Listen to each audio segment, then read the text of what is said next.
Compliance is a profession where people work tirelessly to make the world a better place. And there are hundreds of amazing and inspiring women who have helped the field develop into what it is today. Great Women in Compliance is part of the Compliance Podcast Network, so join Mary Shirley and Lisa Fine as they talk with women in compliance who are making a difference. Welcome to the Great Woman in Compliance podcast with Lisa Fine and Mary Shirley. Both of us are with you today. I'm Mary Shirley, and I'm going to be upfront and candid because that's what we're famous for in New Zealand with our direct communication, but always respectful and polite because that's key. This is an episode of absolutely no substance whatsoever. So if you're looking to learn from a technical perspective, please skip on past this one and move to another episode. We are thrilled to be celebrating our 100th anniversary with you, our 100th episode. We started out in December of 2018, and I think we've said many times now, we really never expected much of an audience beyond family and very, very loyal friends, and it has grown far, far beyond that to almost every corner of the globe, to over 200 listens per episode, which is just massive when you think about the size of the demographic of our target. So what we thought we would do for our 100th is something a little bit special and different. And Lisa and I looked up ideas for what other people did for their 100th. And initially I was quite bored because a lot of the ideas were things that we'd already done in terms of having guests along to the show, inviting audience participation and so on. So we thought, no, this isn't good enough. We want something really special. So in essence, what we came up with was a two-pronged episode, which first, of course, includes you all as our listeners. And we sent out a series of prompts for you to comment on, including your most impactful, memorable moments, your learnings. And we've compiled those, and Lisa and I will take turns reading those out. And the second section is the GWICies, which was a joint idea between Lisa and myself to recognize those within our community and the broader community with regards to contributions to ethics and compliance. I would say at the outset that there are many people beyond who we would mention today that we're incredibly grateful to and appreciate both in our personal lives and our professional lives. So especially if you're personal friends with us and you don't hear your name on the list, please don't take that as anything personal. These are a little bit of fun. They're lighthearted. And for that reason, we're even avoiding using the word award. They're kind of like the positive Razzies, but specifically the GWICies. So look forward to that in part 2. And we will now kick off with the memories, unless Lisa, you'd like to add something? Well, I'm just going to add one other thing about the GWICies. For those of you who watched The Office during COVID, you may have remembered the Dundies as well. So we're hoping that this is slightly more relevant to that and at least as entertaining. And like Mary said, we are so grateful for the community, the listeners, and we hope you all have as much fun listening to this as we have both putting it together and as we're planning to have as we record. So with that, Mary, I will have you kick off our memories and feedback. Super. Thank you, Lisa. So the first one is from Nick Gallo of Compliance Line. The Erica Chung episode was one of my faves for sure. It really articulated well the feeling of a whistleblower and the internal conflict that one who actually ends up speaking up goes through on their path to raising the red flag. We have used this episode in several conversations with prospects to check it out so they can get a better feeling of what people may be going through. So I love that a vendor has used one of our episodes as a tool for business development and helping potential clients get some insight into the world of speaking up from someone who's had one of the most difficult experiences speaking up. Okay, great. So the next one is from Chad Kleist, and I think this is fantastic. It's the conversation we had with Dr. Gentile. He felt her same frustration with teaching academics in academia and rationalizations. He has a PhD in philosophy and in global ethics and feminism, and felt validated. He also got sick of going through moral dilemmas, although he hopes he made a positive impact on his students, which I'm sure he did. He started his corporate career focusing on training, communication, and ethics. So, like Dr. Gentile, he believes in the general value and benefits of providing the tools for people to do the right thing. In general, love the stories that we share and our guests share, and that so many of us can relate. And it's just a friendly reminder that we are never in this alone. And I think that being in this alone, you can feel that way some days, but we're not. And I so appreciate you mentioning that for us, Chad, and thank you for that. Super. The next one here is Naomi Miller. She says, I've gained a lot from the GWIC podcast, especially seeing the scope of roles that fall under the compliance profession. More specifically, she feels that we sprinkle very valuable lessons in throughout each episode. She's learned that the compliance profession is about so much more than ensuring your organization abides by rules and regulations. It's about embodying ethics and establishing standards that will inspire others within your organization to do the same. This means ethics in all aspects of personal life, and then she's got in brackets, and personal life, including treating others with respect, being unafraid to speak out when something doesn't seem right, and expecting honesty from yourself and those around you. So a real embrace of the culture of integrity, understanding, and the broader ethics value that compliance brings. Thank you, Naomi. Yeah. And our next one is from Rashada Timke, who's been a great member of this community in so many different ways. And she says she just got a chance to hear the episode with Joya Williams. She actually made a mental note to repost it. And that so much of what she had said aligned with Netta Madav's mission with Vault, which was one of her favorite episodes. I just loved it, by the way, that you've connected those two. I remember listening to that one feeling so inspired. And as fate would have it, I would end up working within that realm months later. There's no doubt that discussion helped inform her perspective on the matter, and she was able to speak about it confidently in her interviews. She also loved the conviction Joya demonstrated when it comes to doing the right thing, no matter what, and increasing representation of Black female compliance and risk officers for obvious reasons. And I think that that's just a fabulous comment and thought for us to be keeping in mind, and it's something that Mary, I think we both want to keep continuing doing as we go forward. And big love to Rashada. Yeah. The next one is Lisa Shaw Babin, and Lisa Fine and I will take turns reading this one and a couple of the others out. So Lisa responded to the prompt, anything that she heard or learned about that then became a part of her life, work or personal.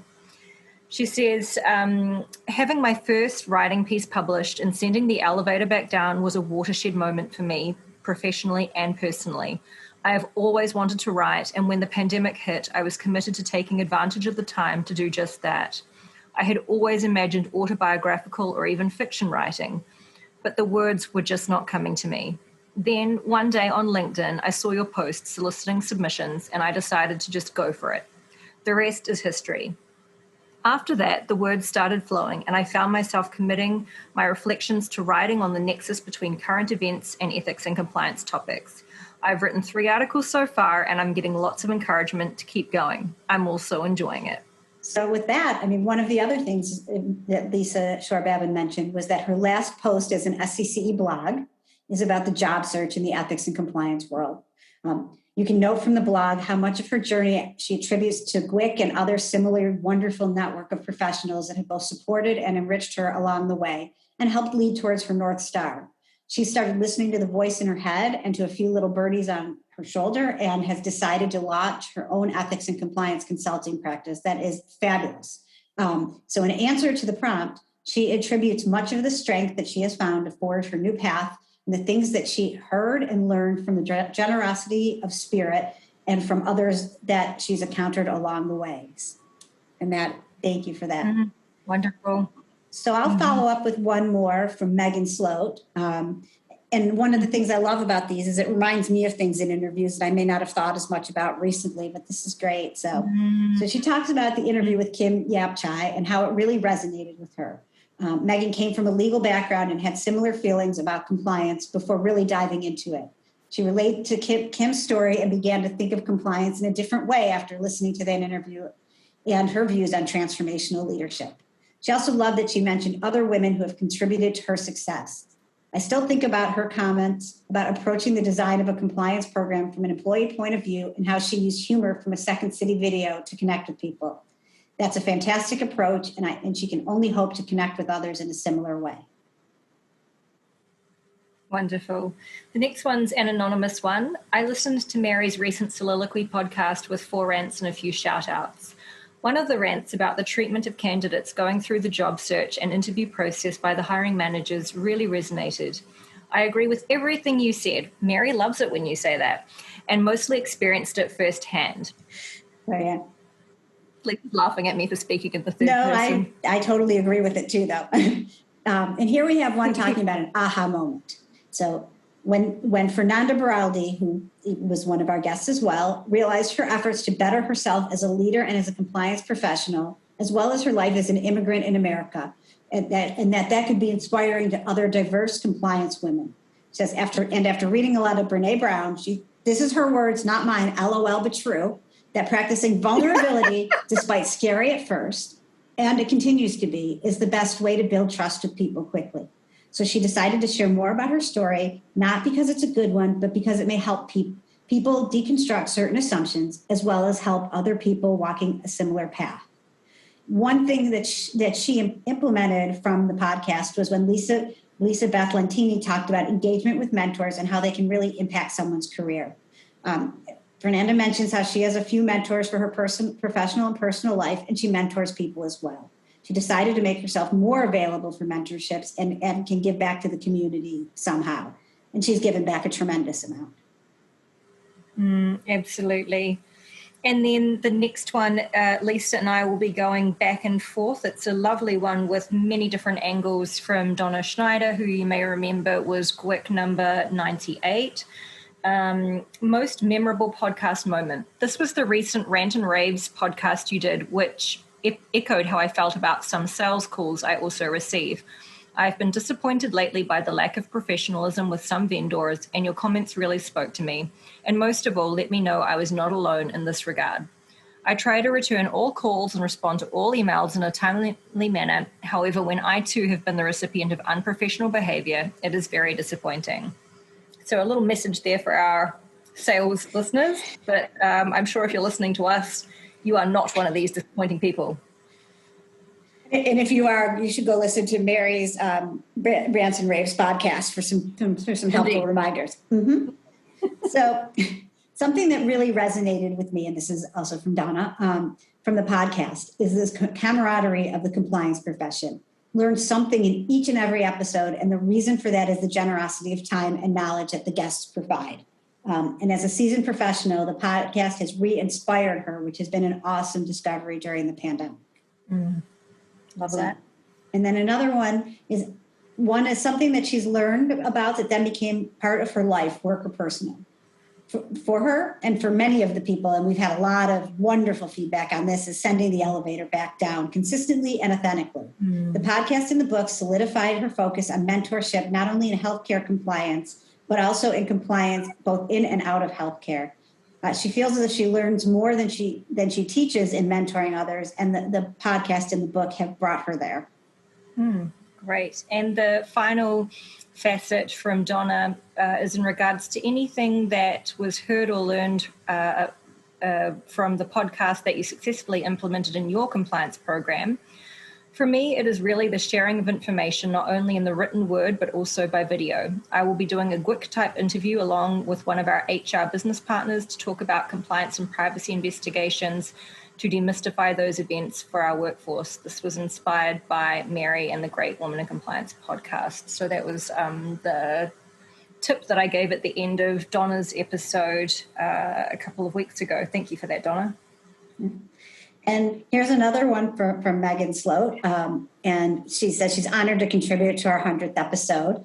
And she mentioned she's a relative newcomer to the compliance world and has really enjoyed going back through the podcast. She's inspired by our careers and has learned so much from the interviews and listening to other women in the industry. One of the first podcasts she listened to was a 2019 episode. Remember that? Those were the pre-COVID days where we compiled submissions from women across the industry and discussed their best professional advice. Build your network before you need it was the very first comment, and it was exactly the advice that she needed at the time. She's taken that to heart and done her best to reach out and connect with as many compliance professionals as possible who discuss important and relevant topics. She's done a great deal by reading articles and listening to podcasts that she never would have been exposed to if it was not for that advice and making those connections. Fantastic, and props to Christy Grant-Hart, who supplied that that tip about building your network before you need it. I think that resonated with a lot of people. The next one is from Sharon Kamowitz, who is a former colleague of mine. Sharon says that she's made a number of new connections through the podcast community. Since she started listening, she's had conversations with Kirsten Liston, Lisa Beth Lentini-Walker, and Kelly Paxton. Sharon has got in brackets here, I admit that I need to catch up with the recent episodes, and now looking at the list, realize that I've also connected with a number of people of your other guests through the Compliance Career Connection. She's also had one-on-one conversations with others who she's met on that forum, so I'm glad to hear that Compliance Career Connection is working. And she's continuously surprised by the high level of interaction on these group and individual Zoom calls. And she feels that if she met those people on the street, in a restaurant or a conference, we would pick it up as friends. Each person seems truly interested in helping others. It's certainly been a strange year, but she might not have met these interesting people across the country in an ordinary time when days would have been filled with local in-person events. Thanks, Sharon. The next one is from Mel Sponholtz, who was she number 99 then? I just was at the last week. I mean, I knew it was recently. So if you've missed that one, once you're done with this, you can get some real good substance there. So with that, she says, thank you so much for all the time and effort you put into delivering consistently first-class content. Here's her story of connection as a result of GWIC. She had been following Ellen Hunt, and she calls it fangirling, for some time on LinkedIn, and she's not alone in that. Same with me. I did that. After listening to her interview on GWIC in February of 2020, she worked up the nerve to reach out to her. She used her thoughts on the podcast as an icebreaker and asked if she'd be willing to connect. Of course, Ellen being Ellen, graciously responded. She ended up presenting on leadership to her WCP compliance forum and has since become a mentor and friend. So thank you, GWIC, for the inspiration and impetus to connect. Just one of the few of many ways that the contact has enriched the profession, her professional development. I would say the reason why that resonates so much with me is that Ellen was also my first interview for GWIC and has become an advocate and a friend and a mentor. When Lisa and I were preparing for this episode, we divided up the work, and that's exactly why I assigned you that particular to read out, Lisa. So the next one is from Boon Kim Fan, all the way from China. Kudos to both Mary and Lisa on achieving the 100th podcast of the Great Woman in Compliance podcast. What a significant milestone achieved, and the impact these podcasts have had both on compliance professionals and the wider business community has been incredible. For me personally, speaking up has always been a topic of key interest and will continue to be an area which I will continue to champion. It comes as no surprise, of course, that Mary's interview with Erica Chung, one of the whistleblowers of Theranos, truly struck a chord. One of the key takeaways from this podcast was that what companies fail to realize is that these conscientious employees really care for the company, and they're the ones who are most likely to speak up. So it's the responsibility and duty of any organization serious enough about their compliance program to uphold, respect, protect, and empower good faith reporters within the organization. Please continue to keep up the good work. Thank you for the enthusiasm, Kim. And this one is from Sarah Crowder and has talked about some moments in some of the different podcasts, which I think are fantastic. So with Mary Ibrahim, thought Mary's public speaking advice was very helpful, including the advice to speak with purpose and own the message. She found that it can be easy to become self-conscious and self-critical during public speaking, and it has helped her to shift the focus to what she is saying rather than judging herself for how she's saying it. For Allison Taylor, she met Allison years ago at a compliance event in London where she spoke on her transition from compliance work to human rights and corporate responsibility. She's since followed her writing with great interest and has a lot of respect for her thought leadership. Hearing about her career journey when she first saw her speak also gave Sarah the confidence to branch out from compliance into business and human rights when those opportunities presented themselves. Like me, she always hears a lot from hearing Allison speak, and including on the podcast episode with her. Of course, one of our, dear friends and compliance, mentors to almost everyone, Lisa Beth Lantini Walker, she appreciated the advice about focusing on what is important and not pouring from an empty cup. This is common sense advice that she's heard many times before, but it's advice that she needs to keep on hearing. 10 years into her career, she struggles to set boundaries and take time off when she needs it, especially in this past year when it's not been possible to take a proper holiday. And last one is Tiffany Archer, but not least, is Tiffany's non-negotiables, discipline, excellence, and integrity really resonated with her, both personally and in terms of key drivers of effective compliance programs. So wonderful. So thank you all for those who put in those different wonderful points. We're very grateful, and we are grateful for all of the contributions and to keep the discussion going in the LinkedIn community for GWIC as well, if you have more things you think about from this. So with this, Mary, do you think we should turn it over to the GWICies? I think so. Now, just to manage some expectations here. These are not going to become an annual event. We're not exactly sure how it will play out, but we had a lot of fun. And again, we hope you enjoy it, and we hope that it brings you some good memories and some recognition of people and organizations who've done different things on all different levels. So, this is not going to be confused by anybody for the process for the I would say the Oscars, but they did mess something up there a couple of years ago. But in any event, let's just go. And Mary, do you want to start? Let me see how we're starting on the GWICies. So without any further ado, I certainly hope all of the recipients who don't know that when they're listening to this podcast have gotten dressed up. So it feels like we should have some kind of ceremonious music at this point, but we didn't prepare that much. So we'll just leave it to your imagination to consider some pomp and circumstance for us. The first one is the opportunity to turn a negative into a positive GWICie. I'm awarding that to SolarWinds. Fairly bungled cybersecurity issue there. Many areas of opportunity, but the wonderful thing is just about every brilliant compliance program has been reborn from the ashes of a bungled scandal.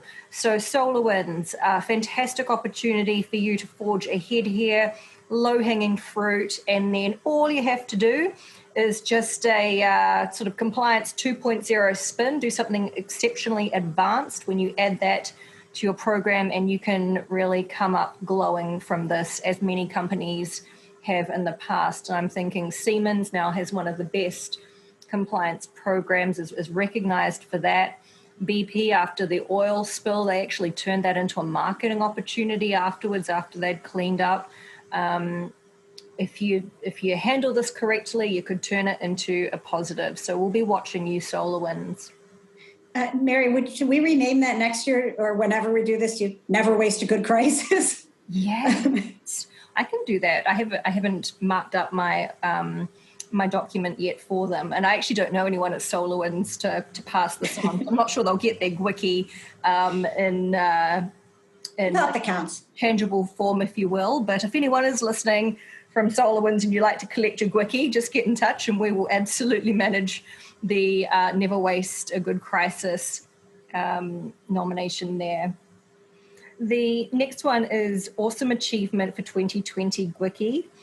This goes to Zimmer Biomet for completing their monitorship. And by all accounts that were sort of publicly known, that was a really challenging monitorship to get through, and signed off on that last year, I think it was. All my days have rolled into one, unfortunately, during the pandemic. I think it was last year. So well done to Zimmer Biomet on your awesome achievement. Oh yes, Awesome Achievement 2020. I even prodded myself there and I still bungled it. You're not alone, SolarWinds. You're not alone. So the next one is for a COVID hero. And this is pretty general. It's Zoom. Granted, we did Mary interviewed Lynn Holland, who is at Zoom, but don't think if somebody told me about a year ago how many times I would use the word Zoom every day, and it would become a part of social life, work life. So I really thought that the fact that they were able to step up as an organization, address the unique concerns that come from suddenly being a major communications tool during this pandemic is worthy of some real recognition. I mean, Zoom became, for many of us, really one of the words and the tools we use most frequently. And the way that they managed to handle it and grow and also stick with their mission, I think, was really impressive. I agree. The next one is Contribution to Reflection and Review of Compliance Program GWICie. This goes to Broadcat. One of the recent initiatives they did was interview Hui Chen, and they really broke down and I think drew attention to what we typically provide as or use as information to show for the quality of our compliance programs. And we heard very candidly from Hui what it is that will count and what is really just noise in the background, or even, some parts she referred to as rolling their eyes. So I think that caused a lot of people to think about what it is that they're really measuring as a sign of success for their program. And well done to Broadcat for that unique way of looking at the quality and effectiveness of a compliance program. All right. The next one is a contribution to diversity, equity, and inclusion, the GWICie for that. That goes to NABCRUMP, the National Association of Black Compliance, Risk, and Management Professionals, and the leader and the founder of this organization, Jennifer Newton. We've spoken with her before, and we really think that while we are a women-focused podcast, diversity in the community as a whole and making the compliance and ethics profession friendlier to as many people, and to make sure we're best addressing risks and that we all keep learning and doing better is critically important. And the step that NABCRUMP has made and that organization has already made such an impact is really something that is worth tons of recognition and thanks, and we're very grateful. Absolutely. And the next one is for innovation and compliance consulting. That's for Christy Grant Hart and Spark Consulting for the compliance competitor. I just think that's a fascinating new tool that you can use and that has just come out. And I think it helps, us think about risk and our organizations and assessing things in such a different way. And it also makes it more of a gamification and more fun. I'm thrilled about that and always doing new things to do that. So. Great points. And then another organization one, I've called this the Delivering Happiness GWICie. This is for the Capitol Grill. For those of you living outside of the United States, the Capitol Grill is kind of like a chain of restaurants, but it's more upmarket, so it's a steakhouse.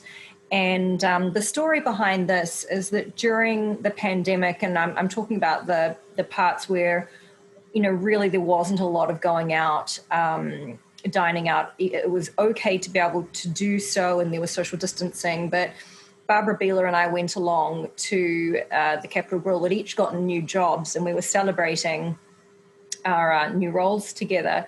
And the Capitol Grill, they knew about this, and come the end of the meal, it was only us and one other table at the restaurant. So I don't even know if they would have been breaking even, frankly, on the costs of being open that day. But what they did was after the main meal, they brought out 2 glasses of champagne and 2 desserts for each of us. I adore desserts. They always would have gotten that money from me. And one of my favorite phrases regarding ethics is just because you can doesn't mean you should. And that's in regards to really pushing it a bit when you're doing something that you probably shouldn't be from a moral perspective. And this is the complete opposite. The Capitol Grill was not really in a situation where they could have been freely giving out little extras to the diners at the time. There were just so few of us, but the fact that they focused on the customer happiness and satisfaction, that made me want to go back. So well done to the Capitol Grill for foregoing potential small gains in exchange for cementing customer loyalty and happiness. And of course, that's in commemoration of the book, Delivering Happiness. Oh, which I would add, Lisa, I read that book. I saw your boss put a post up about it on LinkedIn soon after the author tragically passed away. And at first I was sort of like, oh, this is about sales. And I know that inherently we do have sales roles as compliance because we need to get buy-in and we need to persuade people. Mm-hmm. But I didn't really know if it was, designed for people like us.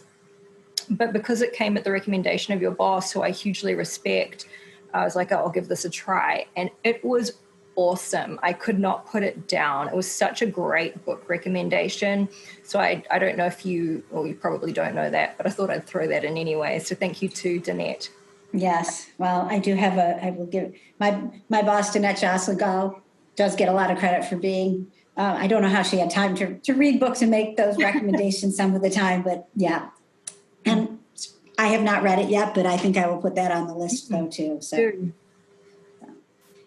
All right. I think with that, now we've got some individual awards. And Mary, let's start with you. This one's on behalf of both of us. Excellent. So Best Comic Relief in Compliance Wiki. This goes to friend of Mary and Lisa, Jonathan Armstrong.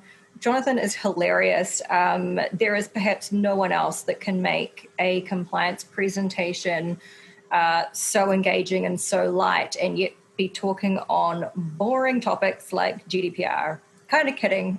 Privacy is one of my least juicy areas. It's one of the areas I started out in, so I feel like I've warranted to be able to say that. But Jonathan can really take a fairly dry subject matter and turn it into lots of laughs. So thank you, Jonathan, for that. You are much appreciated. Yeah. The next one is for me, and it's like an unsung hero award. And I think, and if everybody's lucky, they have a person on their team or a colleague like this who really makes sure that everything gets done, who always works with a smile, who does amazing work, but is always the one giving credit to other people. And on the team that I've been on at Pearson for the last 2 years, that goes without question to Cindy Merlino. Mm-hmm. For anyone who's worked with her on any sort of project, whether it's at the organization or some of the extracurricular things that she does, it's one of those things that often can be thankless, but I don't know how we do it without her. And I just think everyone is really lucky if you have an unsung hero like that, at some point in your career. I also do joke that sometimes when I get things on a Microsoft planner that says Cindy Merlino has assigned you a task, it does occasionally scare me because I'm not sure what I'm doing next, but I am incredibly relieved that we're all on track. So I really wanted to make sure that Cindy gets some recognition on this. She's wonderful. So. I love the thought there, Lisa. And even though I don't have the pleasure of working with Cindy on a day-to-day basis like you do, I have had very pleasant interactions with her. And just recently, Cindy and I were talking, and she was so gracious and generous about giving you and I credit for benefiting the GWIC community. And I just think she's such a lovely person, and we don't see enough of those. I mean, there are a lot of lovely people in compliance, but she really takes the time to appreciate people. She stops and she pauses and she says, how can I give back to someone that I feel deserves it? So I'm so glad that you had the Unsung Hero Award for Cindy, because she's someone who truly deserves it. And Cindy, though I don't work with you, I'm so grateful to you for being a part of our community and for making Lisa's workplace such a beautiful place to be. The next one is the Golden Girl GWICie. This one is for a pal and a confidant. Sorry, with my accent, that's probably not coming out so well. Confidant, Barbara Beeler. I won't go into this one too much. Barbara's a super support and a great friend. So Golden Girl for her.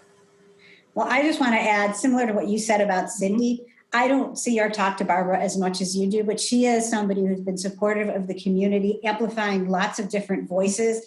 And there are some people that anytime you see their name pop up in your inbox, you're just kind of excited to hear from them. Mm-hmm. She is one of those people. And no matter how much in her former role, where she was coordinating and organizing hundreds of people in conferences. She always had a smile on her face, and you always just felt better by being around her. Yeah, I can't say enough good things about Barbara. She can turn a negative into a positive. She has an amazing breadth of experience. She always has really great practical solutions, whether you need advice or she's enhancing an idea you've got. Really just a fantastic, I don't want to use the word resource because that sounds, just very technical, because she's so much more than that from a personal standpoint. But I love the viewpoints you added, Lisa. Absolutely spot on. So the next one, I almost feel like from what we were talking about earlier, I should call it the GWICie Fangirl Mentor and Advocate of the Year. Mm-hmm. But this is to women we mentioned earlier, Ellen Hunt. I mean, I said as we were speaking about some of the tribute, she really is a person who's incredibly busy and incredibly accomplished and will take time and have a genuine interest and help you build your career. My career and even podcast guest experiences have become more. And she is an advocate, a sponsor, and all of the other terms that are important, as well as being a mentor, and will help you build your career and be strategic. And again, the fact that she's willing to do that and that she does that so well. There are lots of people out there that are doing that for lots of different people. But I want to say thank you, Ellen, for that. So that goes to our sort of expectation setting here, that the GWICies are really kind of personal to Lisa and myself. So please don't challenge our GWICies if you feel that there is a more deserving winner to you or the community. These ones are. Well, feel free to recognize them in the community or on LinkedIn or something else. And, we're always happy for other people to name their own GWICies. Absolutely. So the next one is Outstanding Contribution to the Compliance Community 2020 GWICie. This is for Lisa Beth Lentini from Lisa and myself. Lisa Beth has been so giving. There are several people who helped put together the Compliance Career Connection, but Lisa Beth has really done so much of the heavy lifting in terms of the admin, the coordination, frankly, the tasks that no one else wanted to do, and she picked those up and got on with it. She's also done so much for the community in respect of Mentor Corps. She's great at making introductions, referrals, thinking about other people. Actually, Barbara is fantastic in that way as well, I might add. Probably why they're great women in compliance. But Lisa Beth Lentini has really just given it her all during the pandemic, and we're so grateful. I know a lot of this stuff is thankless, as Lisa was referring to when she talked about Cindy's things. So part of the GWICies was to make sure that we showed some of our personal appreciation to some of those around us. So thank you, Lisa Beth. You are very appreciated, and we're so glad to have you as part of our community. And I just want to also mention about Lisa Beth. She did some of this while she was building and starting her own business and having to pivot in a way she hadn't anticipated, while a lot of people would be, working on all of the things she needs to work on in her business, and she has a family. At the same time, she Mentor Corps, the Compliance Career Connection. She just gave back. I mean, I don't know how she has the ability to do that, and I don't know if she sleeps, but in any event, it really is to a level that's exceptional. And I think one other person as a GWIC connector and networker extraordinaire, coming along with that is another one of the people who had the initial idea for the compliance, for the CCC, and that's Jay Rosen. Jay, thank you for doing this for so many people all the time, being the person who makes an effort to reach out and have virtual coffee, to check in on people, to help when it's evident and when it's not, and to really just be a cheerleader and a networker for all of us. Absolutely. Definitely. And then Lisa, I want to be a little bit silly now. I'd really love to name you the coolest guy in compliance GWICie, and that's sort of a dig at our friend Matt Kelly, who I think likes to think he's the coolest guy in compliance. I'd like to give Lisa Fine that accolade now. Well, I think Tom Fox generally calls him the coolest guy in compliance also. So in any event, I think that I giggle every time I've heard that, but I've waited my entire life for someone to call me cool. So I'll take it whenever I can. But I mean, we can also say that Matt Kelly has been, from a GWIC standpoint, a great self. He's a self-designated advisory committee member and technical support. He helped us put together our first episode. He explained to us basically, how you record yourself, which sounds quaint now, but in any event, thank you, Matt. Yeah, we didn't know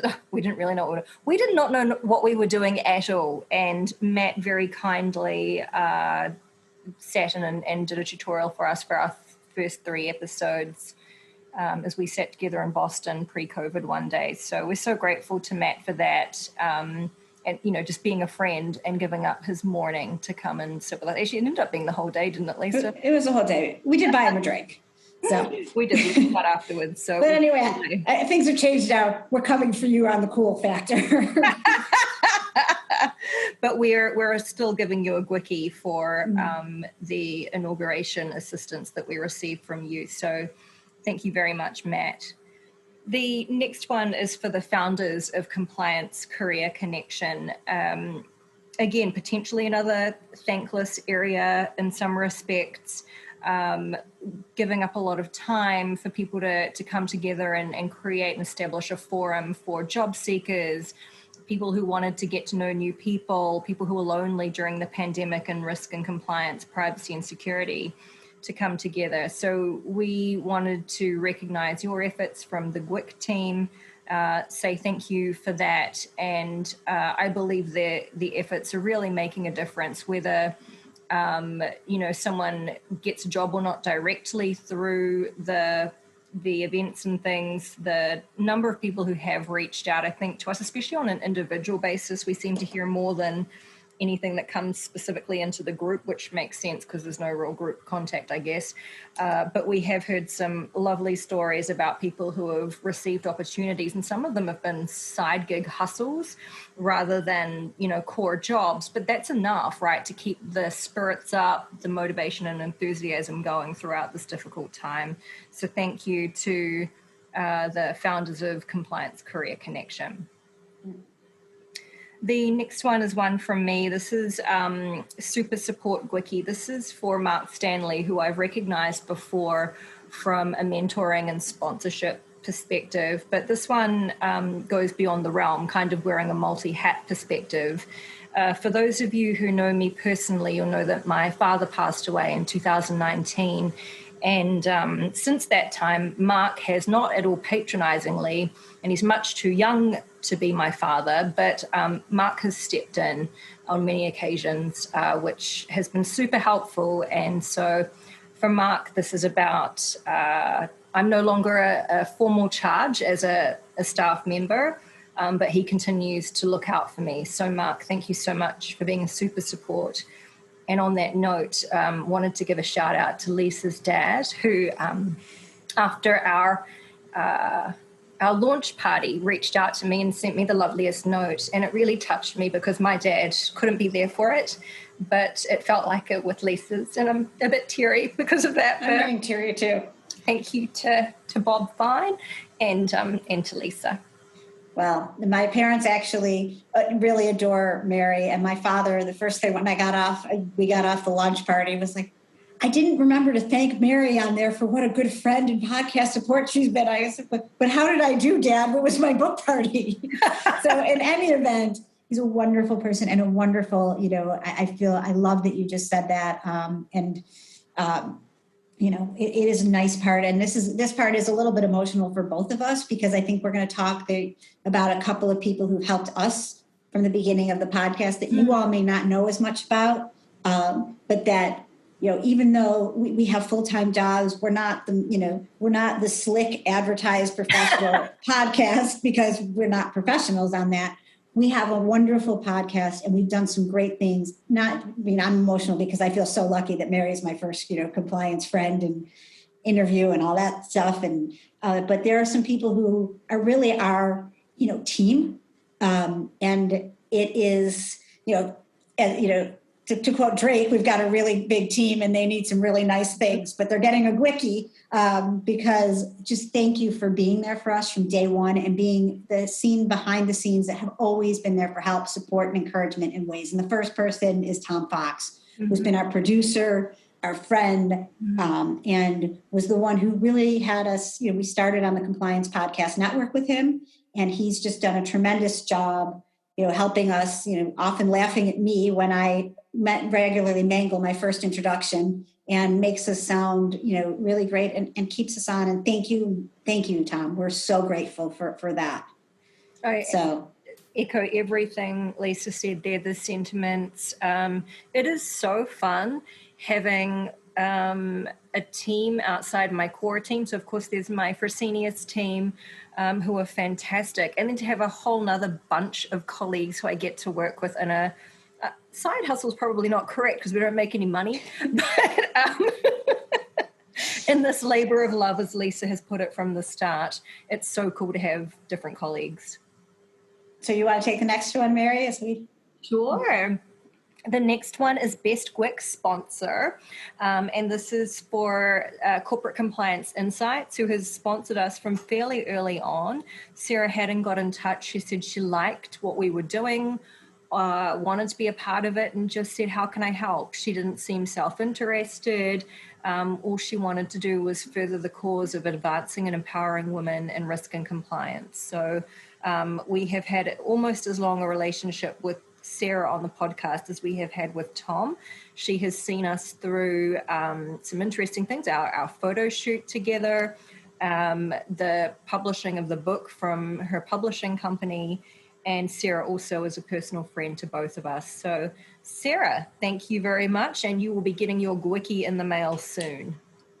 Yeah, and one other thing I want to say about Sarah, when she came up and was encouraging us to work on the book, and we didn't, there's another moment where it was just an incredible feeling. But not only did she do that encouragement, she taught us how to do a lot of the things related to that, and was such a good editor. And at times, Mary and I would be very stuck on something we thought was brilliant.